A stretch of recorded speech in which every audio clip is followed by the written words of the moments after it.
Welcome back to working thoughts. आज इस session में रीजनिंग के कुछ इंपॉर्टेंट क्वेश्चंस को डिस्कस करेंगे जो आने वाले एग्जाम्स के लिए बहुत इंपॉर्टेंट होंगे। ये प्रीवियस ईयर क्वेश्चन पर बेस्ड क्वेश्चंस हैं। पहला क्वेश्चन है कि arrange the following words according to the English dictionary.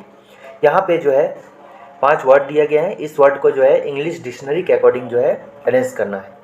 तो इसमें कैसे अरेंज करेंगे, तो जितने भी वर्ड है, ठीक है, तो जितने भी वर्ड है यहाँ पर कॉमन लेटर के बिहाफ पर जो है हम उसको अरेंज नहीं कर सकते हैं, इसलिए सभी वर्ड में जैसे फर्स्ट स्थान पर देखिए सभी जी जी जी जी है तो उसको कैंसिल कर दीजिए। अब सेकंड लेटर को देखेंगे, सेकंड लेटर में देखिए एल है, ठीक है, सेकंड वाले में भी एल है, थर्ड वाले में क्या है, सेकंड लेटर ई है, फिर फोर्थ में क्या है वाई है, फिर फिफ्थ में क्या है आर है। अब इसको जो है इंग्लिश अल्फ़ाबेट में जो है अरेंज कर लेंगे। सेकंड लेटर अगर अरेंज हो गया तो पूरा वर्ड भी अरेंज हो जाएगा। अब देखिए पहला और दूसरा में क्या है, सेकंड लेटर एल एल है, फिर ई है, वाई है, आर है। तो हम देखते हैं इंग्लिश अल्फ़ाबेट में पहले कौन आता है, ई आता है। तो ई वाला कहाँ है, ये तीसरा नंबर पे है, तो 3 नंबर पहले होगा। ई वाला जैसे अरेंज करेंगे फिर क्या एल वाला होगा, लेकिन एल वाला जो है 2 है, पहला और दूसरा में जो सेकंड लेटर एल है ये क्या है 2 है, तो इसके लिए हम जगह छोड़ देते हैं, ठीक है, एक यहाँ पर होगा, एक कॉमा दे देते हैं, फिर यहाँ पर होगा। नेक्स्ट देखते हैं एल एल वाला भी हो गया। अब देखते हैं फोर्थ और फिफ्थ में जो सेकंड लेटर है वाई और आर है, वाई और आर में पहले कौन आता है, आर आता है, यानी कि 5 नंबर वाला आर आता है, और फिर वाई आता है, वाई किस में है, सेकंड लेटर फोर्थ में है, ठीक। अब देखिए इतना अरेंज कर लिए, इसके बिहाफ पर क्या रिजल्ट निकाल सकते हैं, जैसे पहला 3 है तो 3 ऑप्शन में देखिए सभी है, इसलिए इसके बिहाफ पर तो हम पहला नहीं कर सकते हैं। लास्ट वाला देखिए, तो लास्ट वाले में देखते हैं यहाँ 4 5 है, लेकिन यहाँ 5 4 है, लेकिन ये नहीं होगा। फिर ये देखिए ये भी लास्ट में 2 4 है, फिर यहाँ भी क्या है 4 5 है, लेकिन यहाँ आंसर में क्या 5 4 होगा, जो कि ऑप्शन नंबर बी में है, ठीक, ठीक है। तो ये रिजल्ट ऐसे निकाल ले, लेकिन हम इसको पूरा अरेंज करके देखते हैं। अब देखते हैं यहाँ पर क्या एल वाला भराएगा, ठीक है, एल वाला भरा था, तो एल में देखिए सेकंड एल जो है दोनों में है, इसलिए दोनों में एल क्या होगा, कॉमन है, तो एल वाला भी नहीं होगा। अब हम क्या लिखेंगे, थर्ड लेटर को देखेंगे 1 और 2 में, क्योंकि एल एल भी कॉमन हो गया, तो थर्ड में क्या है ए है, और सेकंड वाले में थर्ड लेटर आई है, तो ए और आई में कौन होगा, पहले ए वाला होगा, तो ए किस में है, पहले वाला में, और आई किस में है, दूसरा वाला में। तो सही अरेंजमेंट क्या हो गया, 3 1 2 5 4 जो है इन वर्ड्स को इसी टाइप से अरेंज किया जा सकता है, ठीक है, इंग्लिश अल्फ़ाबेट के अकॉर्डिंग। तो option number B correct answer होगा। नेक्स्ट क्वेश्चन देखते हैं, यहाँ पर कहा है कि निम्नलिखित शब्दों को एक अर्थपूर्ण क्रम में व्यवस्थित करें, ठीक है। तो जैसा कि हम देखते हैं यहाँ पर क्या दिया गया है, किताब दिया गया है, कागज़ दिया गया है, बीज दिया गया है, लकड़ी दिया गया है, पेड़ दिया गया है। हम जो है पहले क्या लेंगे, बीज लेंगे, ठीक है। बीज के बाद जो है क्या होगा, वो पेड़ बनेगा, या बीज लगाएंगे पेड़ बनेगा, उस पेड़ से हमको क्या होगा, लकड़ी मिलेगा, लकड़ी का जो छिलका होगा उसका हम कागज़ बनता है उससे, और पूरे कागज़ का ग्रुप को क्या बोलेंगे, बुक बोलेंगे। कागज़ से जो है किताब बनाया जाता है, ठीक है, अर्थपूर्ण नहीं हो गया। 3 5 4 2 1, तो कौन सा 3 5 4 2 1, option number A is the correct answer, ठीक है। नेक्स्ट है कि इसमें minimum number of straight line find करना इस फिगर में।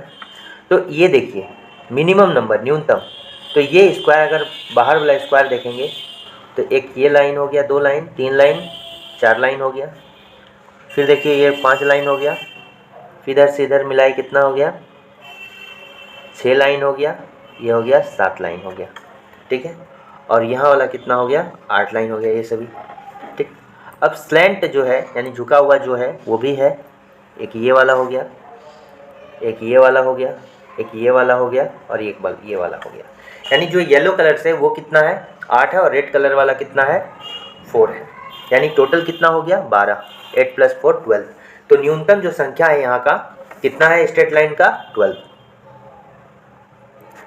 नेक्स्ट क्वेश्चन दे रहा है कि 1964 जिस तरह से लीप ईयर है क्या, तो लीप ईयर निकालने का क्या है कि यदि कोई ईयर दिया गया, यदि वो 4 से डिवाइड लग जाता है तो वो लीप ईयर होगा, यानी कि अधिवर्ष होगा।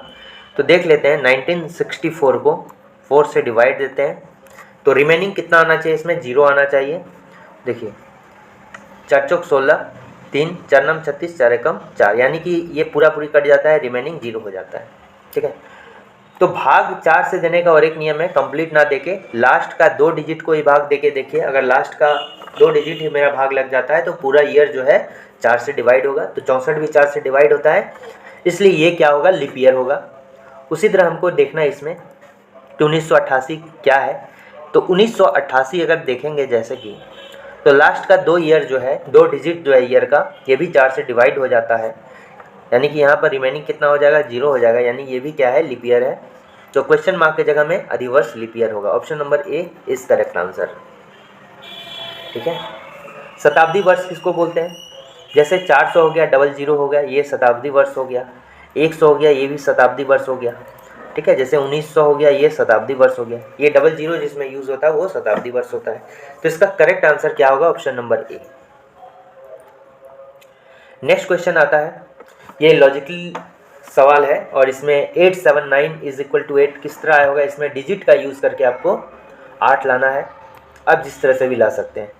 और इसमें भी वही लॉजिक है, सेम लॉजिक इसमें है, इसमें भी सेम लॉजिक है, इसमें भी सेम लॉजिक है। तो लॉजिक फाइंड आउट करना होगा हमें। तो देखते हैं यहाँ पर क्या, 879। देखिए इसमें क्या करेंगे, 9 + 7 को ऐड कर देंगे। ठीक है, और इस पहले डिजिट को जो है घटा देंगे तो कितना हो गया, 8। ठीक है, यानी अंतिम 2 डिजिट को क्या करेंगे, ऐड करके पहला डिजिट घटा देंगे। 625 में उसी तरह क्या हो जाएगा, 2 + 5 को ऐड कर दिए और माइनस पहला डिजिट कर दिए, तो पहला डिजिट यहाँ पर कितना है, 6 है। ठीक है, तो रिमेनिंग कितना, आंसर कितना हो गया, 1 यहाँ पर देखिए। सेम जो इसी तरह इसके साथ करना है, 5 8 6, तो इन दोनों को ऐड करेंगे तो कितना होगा, 14, और पहले वाले को माइनस करेंगे तो कितना होगा, 9। यहाँ देखिए 9 है ना, तो लॉजिक मिल गया। हमको क्या करना है, उसी तरह इसके साथ करना है, 7 8 5, 7 8 5, तो 8 + 5 कितना हो गया, 13, माइनस 7 कितना हो गया, 13 - 7 6। Option number A correct answer. यहाँ पर देखिए स्टेटमेंट और कथन दिया गया है और आपको आर्गुमेंट, तर्क देना है, क्या स्टेटमेंट जो है सही है कि नहीं है। ठीक है, तो हम पहला देखते हैं, क्या कहा गया है, क्या भारत में IIT और IIM जैसे उच्च शिक्षण संस्थानों को सरकारी नियंत्रण से पूरी तरह मुक्त बनाया जाना चाहिए। जैसा कि हम जानते हैं कि इंडियन इंस्टीट्यूट ऑफ टेक्नोलॉजी या इंडियन इंस्टीट्यूट ऑफ मैनेजमेंट, ये सभी सरकारी संस्थान हैं। इन संस्थानों को सरकार जो इनको रेगुलेट करती है, कहना है कि क्या इन सभी संस्थानों को सरकार के नियंत्रण से मुक्त करना चाहिए। तो पहला तर्क दिया गया है, हाँ, विकसित देशों में ऐसे संस्थान गैर सरकार द्वारा चलाए जाते हैं। यहाँ देखिए ये अपने देश की बात कर रहा है, लेकिन यहाँ पर जो कंपैरिजन किया गया है ये डेवलप्ड कंट्री के साथ किया गया है, विकसित देशों के साथ किया गया है। तो इस तरह का कथन क्या होगा, बिना देखे हम गलत करेंगे। ठीक है, कैंसिल करेंगे। फिर बोल रहा है कि दूसरा है कि नई सरकार राष्ट्र हित में संस्थानों के कार्यों को विनियमित करने की आवश्यकता है। चूँकि ये राष्ट्र गवर्नमेंट बॉडीज़ हैं, इसलिए इसको हम सही मान सकते हैं। ठीक है, सरकार है तो सरकारी है, तो इसको सरकार के द्वारा चलाया जाना चाहिए। ठीक है, तो पूरी तरह से हम नेगेटिव भी नहीं हो सकते हैं। ठीक है, इसलिए ये जो है एक पॉजिटिव रिस्पॉन्स है स्टेटमेंट के अकॉर्डिंग। फिर क्या बोल रहा है, no these institutes are not capable. देखिए किसी के कैपेबिलिटी पर जो है शक नहीं करना चाहिए। ये भी बहुत एक्सट्रीम केस दे दिया गया है, ये कैपेबल नहीं है, तो एक्सट्रीम केस को भी नहीं मान के चलना है। तो ये भी क्या होगा, गलत होगा। जो यहाँ पर होगा कौन सा होगा, दूसरा वाला जो है बिल्कुल सही होगा। ठीक है, नेक्स्ट क्वेश्चन है, the bus for Mumbai leaves every 30 minutes from the bus depot. The inquiry clerk told the passenger that bus for Mumbai left 10 minutes ago. The next bus will leave at 10:30।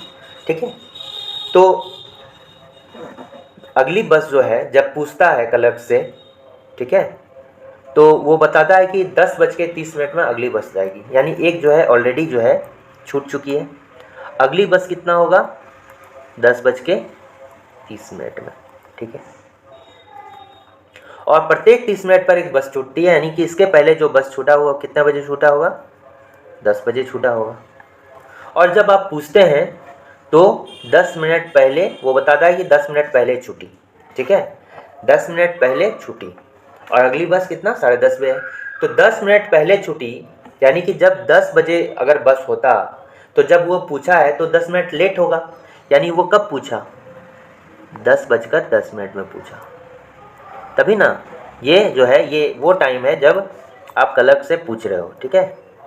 जब क्लर्क से पूछा जा रहा है तब 10:10 हो रहा है, तो इस टाइम में बता रहा है कि बस जो है 10 मिनट पहले छूटा है, यानी 10 मिनट पहले ये 10 ही होगा, ठीक है। 10 मिनट पहले क्या होगा, 10 बज रहा होगा, यानी जब पूछता है तो कितना टाइम हो रहा है, 10:10 होता है। तो आंसर क्या होगा, option number C, 10:10। Next question है कि select the related word letter number from the given alternatives, ठीक है। तो इसका ये जो है एनालॉजी का सवाल है। तो ये देखिए, ये जिस तरह इससे संबंधित है, सेम जो है पहले वाला दूसरे वाले से संबंधित होगा। तो हम लॉजिक को ढूंढते हैं। हम यहाँ देखते हैं कि m जो है n का क्या है, रिवर्स है।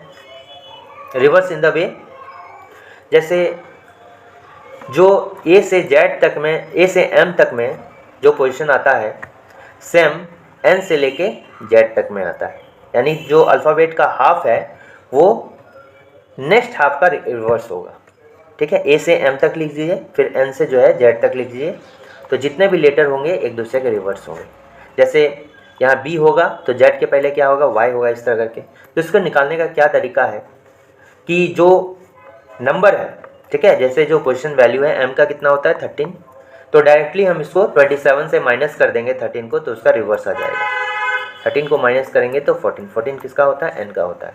तो ये जो है क्या है, रिवर्स लेटर है। तो m का रिवर्स लेटर क्या हो जाएगा, n हो जाएगा। k का कितना होता है रिवर्स लेटर, p, क्यों, क्योंकि k जो है 11 नंबर पे आता है। अब 27 में से 11 घटाएंगे तो कितना हो जाएगा, 16 हो जाएगा। देखिए 27 में से 11 घटाएंगे 16, 16 किसका होता है, p का होता है। i का कितना होता है 9, 27 में 9 चला गया, 18, 18 किसका होता है, r का। g का होता है 7, और 27 में से 7 घटाएंगे तो t, ठीक है। तो उसी तरह मेरा जो है रिवर्स इसका निकालेंगे z का, तो z 26 नंबर पे आता है, ठीक है। तो 26 में से 27 में 26 अगर घटाएंगे तो 1 आएगा, 1 किसका होगा, a का होगा। x जो होता है कितना, 25 नंबर पे आता है, यानी कि क्या होगा, ये c होगा। 24 नंबर पे आता है x, 27 में 24 चला गया तो 3, 3 किसका होता है, c का होता है। v का क्या होता है, 22 होता है, 27 में 22 चला गया तो कितना होगा, 5 होगा, तो 5 किसका होगा, e का होगा। और t का चुके जानते हैं, 27 में से 20 चला गया 7, ये g होगा। a c e g इसका करेक्ट आंसर होगा, a c e g, option number B, ठीक है। तो ये कुछ इंपॉर्टेंट क्वेश्चंस थे। अगर वीडियो अच्छा लगा तो लाइक, शेयर और सब्सक्राइब करना ना भूलें। Thanks for watching working thoughts.